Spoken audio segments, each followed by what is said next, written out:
Chicken কারির লুকসটা যতটা perfect ছিল আর এটার স্বাদটাও ছিল একদমই পারফেক্ট। হ্যালো এভরিওয়ান, আসসালামু আলাইকুম, welcome back to my another new videos.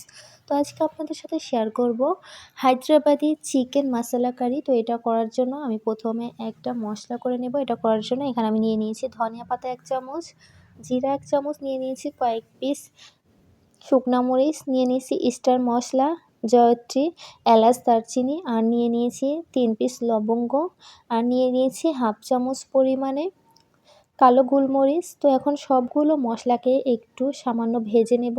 যখন এটা থেকে অনেক সুন্দর একটা স্মেল বের হয়ে আসবে তখন এটাকে চুলার থেকে নামিয়ে নেব। তো এটা যখন ঠান্ডা হয়ে যাবে তখন একটা ব্লেন্ডার জারে নিয়ে এটাকে ব্লেন্ড করে নেব। এটাকে সম্পূর্ণ ব্লেন্ড করে নেব না, এটাকে আস্ত রেখে আমি ব্লেন্ড করে নিয়ে নিয়েছি। তো দেখতেই পাচ্ছেন কতটা পারফেক্টলি হয়েছে। তো আর এখন আমি চিকেনটা করার জন্য এখানে আমি কিছু চিকেন নিয়ে নিয়েছি, আর চিকেনটা ম্যারিনেশন করার জন্য দিয়ে দিয়েছি লবণ, আদা রসুনের পেস্ট, আর দিয়ে দিয়েছি পেঁয়াজ বেরেস্তা, আর দিয়ে দিব ধনিয়া পাতা কুচি, আর দিয়ে দিব 1 চামচ পরিমাণে লেবুর রস। আর এখানে আমি টক দইটা ব্লেন্ড করে নিয়ে নিয়েছি। এটাকে যদি ব্লেন্ড করে নিয়ে নেওয়া হয় তাহলে এটা কষানোর সময় ফেটে যায় না, আর গ্রেভিটাও অনেক সুন্দর আসে। তাই চেষ্টা করবেন এটাকে ব্লেন্ড করে নিয়ে নেওয়ার জন্য। সবগুলো মশলা খুব ভালোভাবে মাখিয়ে এটাকে আমি ফ্রিজে রেখে দেবো আধা ঘন্টার জন্য।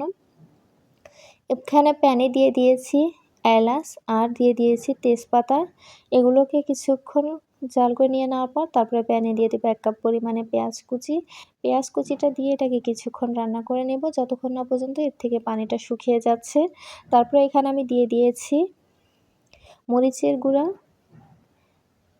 2 চামচ পরিমাণে। মরিচের গুঁড়োটা তেলের মধ্যে দিয়ে দিলে চিকেনের কালারটা অনেক সুন্দর আসে, তাই চেষ্টা করবেন তেলের মধ্যেই মশলাগুলো দিয়ে দেওয়ার জন্য। তারপরে দিয়ে দিয়েছি হলুদের গুঁড়া, ধনিয়া গুঁড়া, জিরার গুঁড়া, সামান্য পরিমাণে গরম মশলা। এক্ষেত্রে চুলার আঁচটা একদম মিডিয়াম লো হিটে করে নেবেন। তারপরে দিয়ে দেবো এখানে স্বল্প একটু পরিমাণে পানি। তারপরে এখানে আমি দিয়ে দিয়েছি আদা রসুনের পেস্ট, স্বাদ মতো লবণ। দিয়ে দেওয়ার পর মশলাগুলোকে কিছুক্ষণ কষিয়ে নেব। ওই মশলার থেকে যখন তেল তেল একটা ভাব উঠে আসবে তখনই বুঝে নিতে হবে যে মশলাটা খুব ভালোভাবে কষিয়ে নেওয়া হয়ে গিয়েছে। তারপর এখানে আমি দিয়ে দেব আগে থেকে ম্যারিনেশন করে রাখা চিকেনটা দিয়ে দেওয়ার পর এটাকে আরও কিছুক্ষণ খুব ভালোভাবে কষিয়ে নিতে হবে। আর এক্ষেত্রে অবশ্যই চুলার আঁচটা একদমই মিডিয়াম লো হিটে রাখতে হবে। এটাকে মিডিয়াম লো হিটে রেখে এটাকে আমি 10 মিনিটের জন্য এভাবে রান্না করে নিব। তো দেখতেই পাচ্ছেন চিকেনটা একদম যখন তেল তেল ভাব উপরে চলে আসছে তারপরে এখন আমি দিয়ে দিব আগে থেকে যে মশলাটা বানিয়ে নিয়েছিলাম সেই মশলাটা এখন আমি 2 চামচ এখানে দিয়ে দিব। তারপর এটাকে কিছুক্ষণ নাড়াচাড়া করে নেব। এটাকে মশলাটা দিয়ে দেওয়ার পর প্রায় 2 মিনিট আমি রান্না করে নেব। বেশিক্ষণ রান্না করা যাবে না। 2 মিনিট রান্না করে নিলে মশলার অনেক সুন্দর একটা স্মেল থাকে।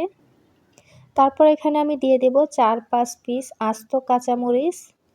কাঁচামরিচটা দিয়ে দেওয়ার পরে তারপরে আবার দিয়ে দিব ধনিয়া পাতা কুচি। তো এখন এটাকে চুলার থেকে নামিয়ে নিব। হয়ে গেল আমার হায়দ্রাবাদি চিকেন রেসিপি রেডি। ধন্যবাদ সবাইকে আমার ভিডিওটি দেখার জন্য।